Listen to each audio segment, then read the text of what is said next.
Median को कहते हैं मध्यिका या माध्यिका। नाम से पता चल रहा है कि एक स्थिति संबंधी माध्य है जो एक श्रृंखला में, एक श्रेणी में या एक समंग माला में बीच का मूल्य बताता है, मध्य का मूल्य बताता है, इसलिए इसे मध्यिका कहते हैं। ये एक प्रकार का स्थिति संबंधी माध्य होता है जो एक श्रेणी को दो बराबर भागों में विभाजित करता है।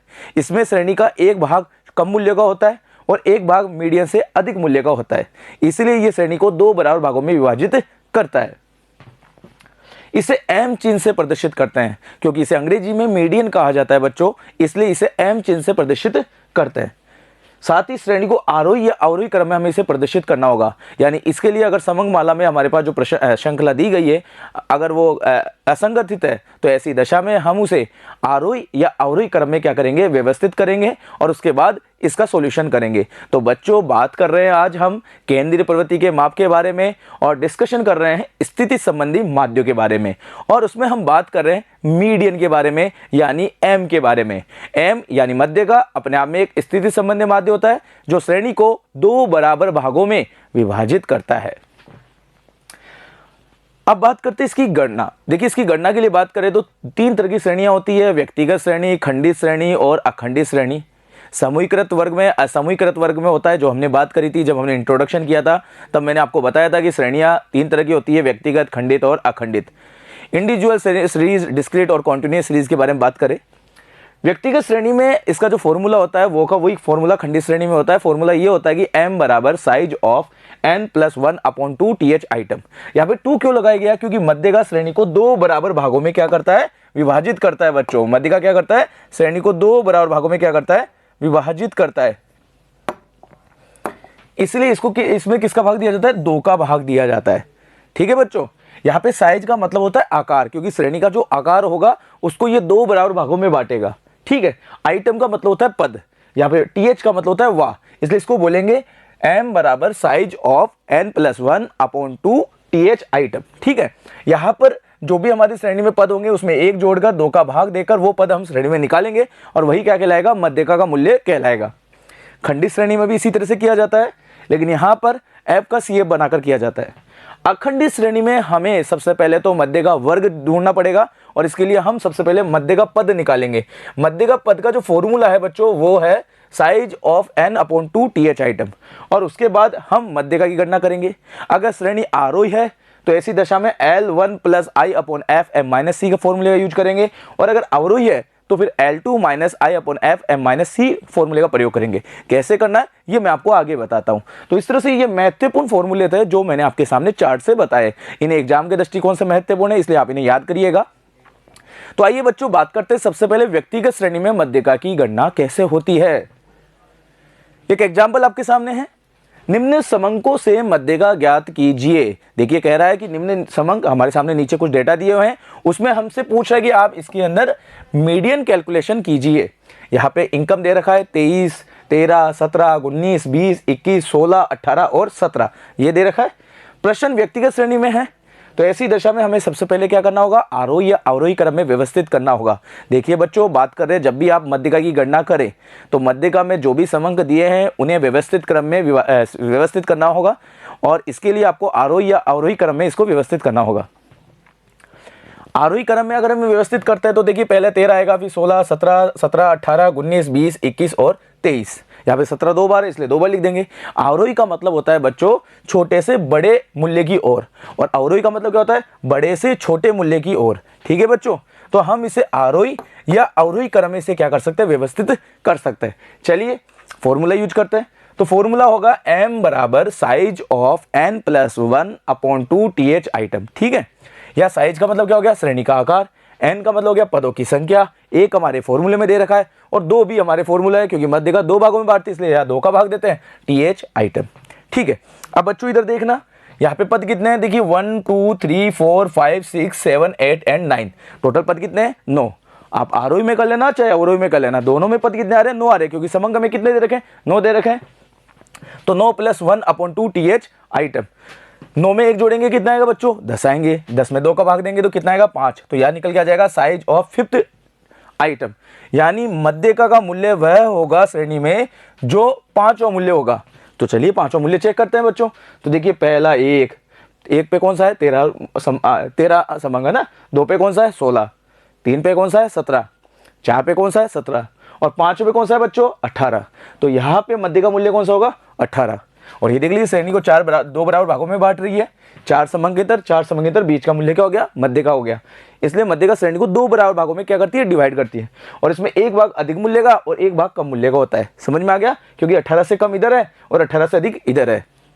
इधर भी अगर हम देखें तो यहाँ पे पहला अब अवरोही क्रम में देखें बच्चों, तो देखो 1 का कितना आ रहा है 23, 2 का कितना आ रहा है 21, 3 का कितना आ रहा है 20, 4 का कितना आ रहा है 19, 5 का कितना आ रहा है 18, 6 का 17, 7 का 17, 8 का 16 और 9 का 13 आ रहा है। हमारा एम का आंसर क्या है कि साइज ऑफ फिफ्थ आइटम, तो श्रेणी में 5वां पद यहाँ पे कौन सा है 18 है, तो यहाँ भी एम कितना आएगा 18 आएगा। यहाँ पे एक भाग कम मूल्य का एक भाग अधिक मूल्य का होगा, और ये श्रेणी को 2 ही बराबर भागों में विभाजित कर रहा है, तो यहाँ पे भी मध्य का आंसर क्या आ रहा है वही 5 आ रहा है। तो अगर व्यक्तिगत श्रेणी में आप मध्य का की गणना कर रहे हो तो कोई टेंशन नहीं है, सिंपल सी बात है बच्चों, क्योंकि ये एक श्रेणी को 2 बराबर भागों में बांटता है। सबसे पहले आपको क्या करना है, श्रेणी को आरोही या अवरोही क्रम में व्यवस्थित करना है और फिर फॉर्मूले का प्रयोग करते हुए पद निकालना है। लेकिन बच्चों ध्यान रखना, आरोही अवरोही क्रम व्यवस्थित करना है। लेकिन एक बात और ध्यान रखना, जब भी हम व्यक्तिगत श्रेणी में गणना करते हैं तो जब विषम श्रेणी होती है, समंकों का जो टोटल जो आता है ना विषम अंकों में आ रहा है, बच्चों ध्यान रखना, समंकों का जो टोटल आ रहा है ना, समंकों का जो टोटल है अगर वो विषम अंकों में आ रहा है, समंकों का टोटल अगर विषम अंकों में आ रहा है तो ये इससे निकल जाएगा। लेकिन अगर हमारा टोटल सम में आ रहा है, क्योंकि मान लो 9 आ रहा है, 11 आ रहा है, 7 आ रहा है, 5 आ रहा है, तो हमें 1 जोड़ के 2 का भाग देके निकाल लेंगे। लेकिन सम आ जाए तो यहाँ पे अब बात करते हैं स्थिति 2 की। अगर सम संख्या होने पर विषम संख्या में मध्य पद पूर्णांक में होने के कारण मध्य का मूल्य सरलता से निकल जाता है, क्योंकि वहां पे जो हमने पद दे रखे हैं फिर उसमें 1 जोड़ते हैं, इसलिए वो सम बन जाता है, विषम में सम बन गया और सम में 2 का भाग देकर हम आराम से मध्य का पद की गणना कर लेते हैं। लेकिन सम संख्या में मध्य का पद निकालना मुश्किल होता है, तो यहाँ पे कैसे करेंगे बच्चों, तो यहाँ पर जो भी पद मूल्य आएगा उसमें हम श्रेणी में से आधा दोनों का मूल्य लेकर उसका औसत निकालेंगे। देखिए उदाहरण देखते हैं, निम्नलिखित समंकों से मध्य का ज्ञात कीजिए। जैसे याद दे रखा है 391, 384, 591, 407, 672, 522, 777, 733, 2483, 1490 ऐसे कुछ समंक दे रखे हैं। अब देखिए काउंट करो 1 2 3 4 5 6 7 8 9 10, तो संख्या कितनी हो गई, सम हो गई, 10 आ रहे हैं सम में। अब सम स्थिति हो तो मध्य का की गणना कैसे होगी, तो हल करते हैं। तो मैंने आपको बताया था कि श्रेणी समंक कैसे भी हो, या तो आप आरोही में या अवरोही में इसे क्या कर सकते हैं व्यवस्थित करते हैं। तो आइए चलिए आरोही में व्यवस्थित करते हैं। तो देखो 384, 391, 407, 522, 591, 692, 733, 777, 1490 और 2483, इस तरह से हमने इसको क्या किया व्यवस्थित क्रम में कर दिया, क्योंकि यहाँ पहले अलग दे रखा था, हमने इसका क्रम क्या कर दिया सेट कर दिया। क्रम संख्या इसको देंगे 1, इसको 2, इसको 3, 4, 5, 6, 7, 8, 9, 10, तो हमारे पास कुल पद कितने हो गए 10 हो गए। फॉर्मूला वो यूज होगा व्यक्तिगत श्रेणी में, तो size of n+1/2 th item, ठीक है, यानी श्रेणी में जो इसका आंसर होगा वो पद ही मध्य का कहलाएगा।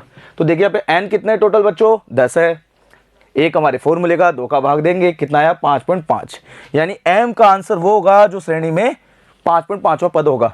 अगर हम 5वां पद देखें तो कौन सा है 591, लेकिन यहाँ पे 5.5 पूछ रहा है, तो और ना 6 बता रहा है, ना तो 5 आ रहा है ना 6 आ रहा है, इन दोनों के बीच का मूल्य क्या कहलाएगा m कहलाएगा। तो ऐसी दशा में हमें क्या करना होगा 5.5वां पद ज्ञात करना होगा, क्योंकि 5.5वां पद ही क्या है मध्यका का मूल्य है। इसके लिए आपको क्या करना है कि हमारा 5 और 6 के बीच में आ रहा है, तो हम 5वां मूल्य और 6ठे मूल्य का 5वें पद मूल्य और 6ठे पद मूल्य की वैल्यू का जोड़ करके औसत निकाल लेंगे, मतलब दोनों का जोड़ करके इसको में भाग दे देंगे, औसत निकाल लेंगे, वही हमारा क्या कहलाएगा मध्य का मूल्य कहलाएगा। तो यहाँ पे 5.5वें पद का मूल्य ज्ञात करने के लिए हमें 5वें और 6ठे मूल्य का पद मूल्य जोड़कर उसमें 2 का भाग देना होगा। तो साइज m का आंसर कौन होगा, size of m 5.5 th item. तो यहाँ पे फॉर्मूला क्या बनेगा, value of 5th item plus value of 6th item upon 2। तो देखिए श्रेणी में 5 की वैल्यू कितनी है 591, और श्रेणी में 6 की वैल्यू कितनी है 692, और हमारा जो मध्य का होगा इन दोनों के बीच का होगा। तो आइए इसका औसत ले लेते हैं, तो 591 प्लस 672 अपॉन 2, तो आंसर आएगा 631.50। तो यहाँ पे मध्य का मूल्य कितना होगा 631.50। तो बच्चों आपको समझ में आ गया कि व्यक्तिगत श्रेणी में मध्य का निकालने का जो फॉर्मूला वो ये होगा कि m बराबर size of n+1/2 bracket th item. यहाँ पे साइज का मतलब श्रेणी का th का मतलब वाह, और आइटम का मतलब पद, यानी श्रेणी का जो भी पद होगा वो आएगा। सम है तो हमें क्या करना होगा, औसत निकालना होगा दोनों पदों को जोड़कर, और विषम है तो सीधा सीधा निकल जाएगा। चलिए अब बच्चों बात करते हैं खंडित श्रेणी में मध्य का कैसे निकालते हैं। श्रेणी में दी गई आवर्तियों को हम क्या करेंगे, पहले तो CF बनाएंगे, उनका योग करेंगे, और फिर हम n+1/2 वाले फॉर्मूले का यूज करेंगे जैसे पहले करते थे, और फिर CF मूल्य में से उससे गुजारेंगे। जिस CF मूल्य में वह पद मूल्य पूरा पूरा चला जाएगा उसके सामने वाला मूल्य क्या कहलाएगा, मध्य का मूल्य कहलाएगा। तो एक उदाहरण देखते हैं। निम्न सारणी से मध्यिका की गणना कीजिए। यहाँ पे मजदूरी दे रखा है रुपये में 1, 5, 12, 15, 20 और 30, और मजदूरों की संख्या दे रहा है 5, 7, 10, 12, 8 और 7। ठीक है बच्चों, तो कैलकुलेशन मीडियन करते हैं। तो यहाँ पे वेजेज या नंबर ऑफ वर्कर या बनाएंगे CF। तो F की आपको क्या बनानी, CF। CF जो होता है वो आवर्तियों की क्रमानुसार योग को कहते हैं। इसे हम संचयी बारंबारता या संचयी आवर्ती कहते हैं। इसे हम आवर्तियों का जेड योग भी बोल सकते हैं। तो देखो CF कैसे बनाएंगे, सबसे पहले देगा 5, 5 में 7 जोड़ेंगे कितना आ गया बच्चों, 12, 12 में 10 जोड़ेंगे तो कितना आ गया बच्चों, 10, क्योंकि आवर्तियों का क्रमानुसार योग करना है आपको। 12 में 22, 22 में 12 जोड़ेंगे तो बच्चों कितना आएगा, 34, 34 में 8 जोड़ेंगे तो कितना आएगा, 42, और 42 में 7 जोड़ेंगे तो कितना आएगा, 49। इसलिए इसे आवर्तियों का जेड योग बोल दो या आवर्तियों के क्रमानुसार योग बोल दो। यही क्या कहलाता है, हमारा CF कहलाता है, संचयी बारंबारता कहलाता है। बच्चों एक बात और ध्यान रखना, अंतिम जो CF होती है वही आवर्तियों का योग होता है। चाहे आप इसको 49 कर लो, चाहे इन सबको जोड़ लो, वही आएगा। n बराबर कितना आएगा बच्चों, हमारा 49 आएगा। इसे आप n भी कह सकते हैं या इसे आप सिग्मा f भी कह सकते हैं। आवर्तियों को योग को क्या कहते हैं, हम n भी कह सकते हैं। तो यहाँ पे कितना आया हमारा n, 49 आया। चलिए बच्चों फॉर्मूला यूज करते हैं। फॉर्मूला क्या होगा हमारा, size of n+1/2 th item. तो यहाँ पे n कितना हमारे पास 49, एक हमारे फॉर्मूले का /2 th आइटम। तो 50 में 2 का भाग देंगे बच्चों, कितना आएगा 25। तो m का आंसर वो होगा जो श्रेणी में 25वां पद होगा। तो 25वां मध्य का पद को हम CF मूल्य में से गुजारेंगे। चलिए अब इसको गुजारते हैं। तुम्हारा 25वां रहा, देखिए 5 में पूरा पूरा नहीं जा रहा, 12 में नहीं जा रहा, 22 में, 34 में पूरा पूरा जा रहा है। 34 के सामने वाला मूल्य कितना है बच्चों, 15। तो यहाँ पे मध्य का कितनी होगी, 15 होगी। तो ये सिंपल तरीका है। तो 25वां पद मूल्य संचय आवर्ती में 34वें CF मूल्य में पूरा पूरा जा रहा है, इसलिए जिसका पद मूल्य 15 है, अतः मध्य का मजदूरी कितनी होगी बच्चों, यहाँ पे 15 होगी। अब आपको समझ में आ गया। तो सिंपल सा तरीका है, फॉर्मूला वो यूज करना है, बस यहाँ पे क्या करना है, F का CF बनाना है, और फिर इस पद मूल्य इस फॉर्मूले में रखना है, और फिर जो भी मूल्य आएगा उसको CF मूल्य में से गुजारेंगे। CF मूल्य में जिसमें पूरा पूरा चला जाएगा उसके सामने वाला मूल्य क्या कहलाएगा, मध्य का मूल्य कहलाएगा। ठीक है बच्चों, चलिए अब हम अखंडित श्रेणी में मध्य का निकालते हैं। यहाँ पर भी क्या करना है, आपको श्रेणी को अपवर्जी या श्रेणी को अपवर्जी में व्यवस्थित करना है। अगर समावेशी है तो उसको अपवर्जी में बनाना है, और फिर F की CF बनानी है। अब अखंडित श्रेणी में क्या होता है बच्चों, वर्ग दिया होता है, यानी L1 L2 दिया होता है। तो ऐसी दशा में हमें यहाँ पे मध्य का वर्ग निकालना होगा। इसलिए सबसे पहले आपको मध्य का पद की गणना करनी होगी, यानी स्मॉल m की गणना करनी होगी, और इसके लिए फॉर्मूला यूज होगा n/2 th आइटम। यहाँ पे 1 नहीं लगेगा, ठीक है। फिर हम मध्य का पद को CF में से गुजारेंगे, जिसमें ये पूरा पूरा चला जाएगा उसके सामने वाला वर्ग क्या कहलाएगा, मध्य का वर्ग कहलाएगा, जिसको मीडियन कहेंगे। और उसके बाद फिर हम इस फॉर्मूले को यूज करेंगे जिसका फॉर्मूला होता है m बराबर +L1/I/F m-c।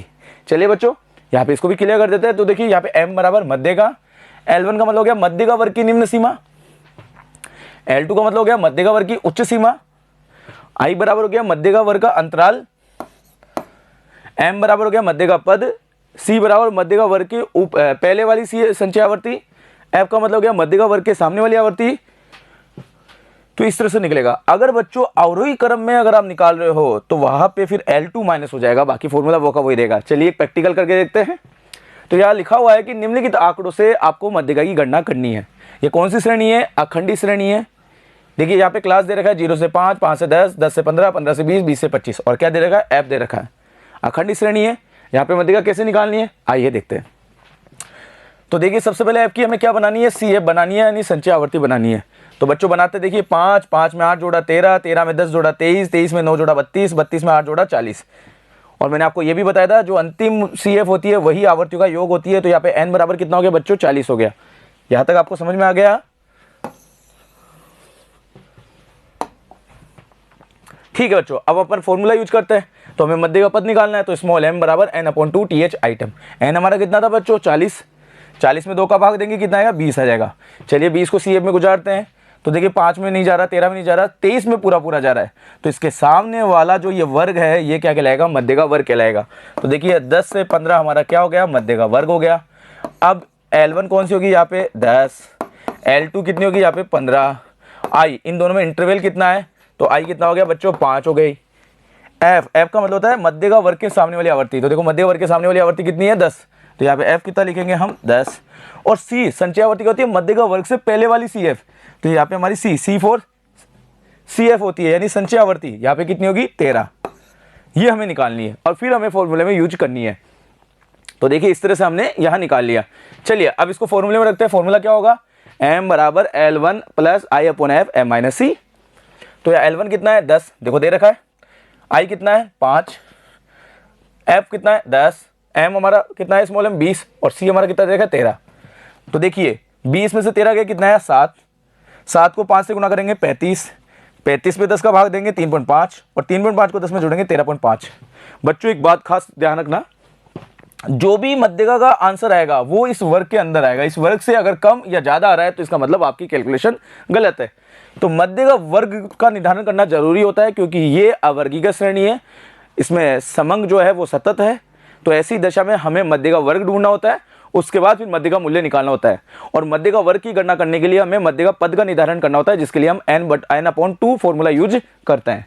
तो देखिए बच्चों यहाँ पे हमारा जो मध्य का पद कितना आया था 20, और इस तरह से हमने इसको कैलकुलेट किया तो हमारा जो आंसर आया वो 13.5 है, और ये जो है वो मध्य का वर्ग के अंदर ही आएगा। तो इस तरह से आपको कैलकुलेट करना है। समझ में आ गया बच्चों। अब मध्यका से संबंधित अन्य माप भी है, जिस प्रकार क्योंकि मध्य का स्थिति संबंधी माध्य उसी प्रकार चतुर्थक है, पंचमक है, अष्टमक है, दशमक है, शतमक है, ये भी स्थिति संबंधी माध्य होते हैं। ये भी श्रेणी का क्या करते हैं, विभाजन करते हैं।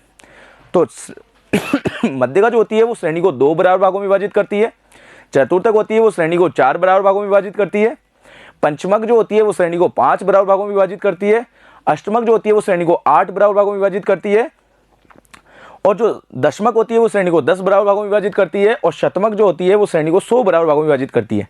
साथ ही ध्यान रखना चतुर्थक जो होती है उसमें उच्च चतुर्थक और निम्न चतुर्थक होता है, यानी Q1 होता है, Q2 और Q3 होता है।